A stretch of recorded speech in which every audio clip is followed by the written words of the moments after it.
How we going, guys? 79 series Sandy Taupe.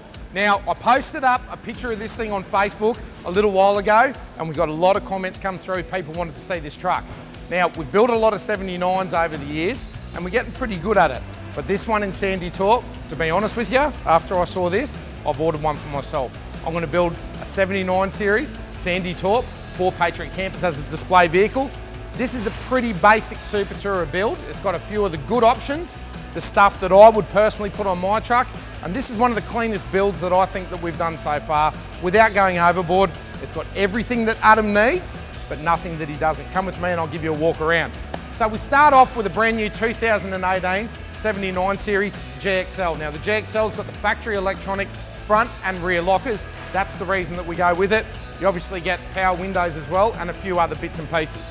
We start with a 300mm chassis extension. So you can see on the 79 series, the standard wheel sits up in the guard about here. We cut the back of the chassis, we extend 300mm, and as I've said before, the main reason for that, well, there's two reasons for it. Number one, you get a little bit more length on the tray, but for me, the biggest thing is, with the live axles in the 79, and especially if you're running a leaf spring, they love to pick up the front wheels. And that extended wheelbase, it gives you a little bit less flex and the truck picking up the front wheels. With this one here, it's worth noting we've gone with a J-Max rear coil conversion. Now for me, if the money is not an option, the J-Max coil conversion is the best thing that you can do to a 79 series. It turns it into a really, really comfortable truck. Now we've put in a lot of work over the years with the team at J-Max on getting the suspension kit just right for the coil conversion. So we've got a 3-inch lift in this truck that comes as standard on our 79s, obviously shocks and springs, J-Max radius arms as well. And this truck rides absolutely amazing, almost comparable to the ride of a 200 series. Obviously, we've got the Patriot Campers full tray. The reason we go with the half canopies is they're very, very simple to remove, easy to remove. 4 bolts, 2 blokes in your shed on the weekend, you can pick up the canopy, take the thing off and revert it back to a flat deck. This has obviously got a rear winch, front winch as well. We've got a full feature of the TJM bar work, so we've got side steps, scrub rails, and the TJM bar, like I said, with the front winch fitted. Supertourer decals are on there too. You've got the GME UHF. This customer has an option for any lights. Normally, we'll put on the full X-ray suite. Customer might be doing something a little bit different to this one. Now, some of the other options that we put standard on our Supertourer builds is the Patriot laser cut front grille. Obviously, we've got a TJM snorkel.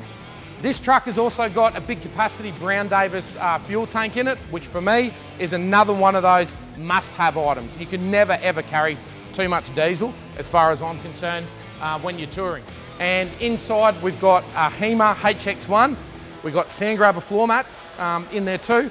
Obviously, wouldn't put on anything else. Mickey Thompson's on ROHs. This one's sitting on an octagon. We're running a 0 offset on all of the 79s. Now, to go to a 35, we do get a lot of inquiries on the 35s. Number one, guys, unless you get a mod for it, it's illegal to put a 35-inch tyre on a 79 series. You'll notice in the background there's a white 79 here with a 37-inch tyre on it on a bead lock. That truck's actually going over to Singapore, but the gearing in the trucks are really designed for 33s.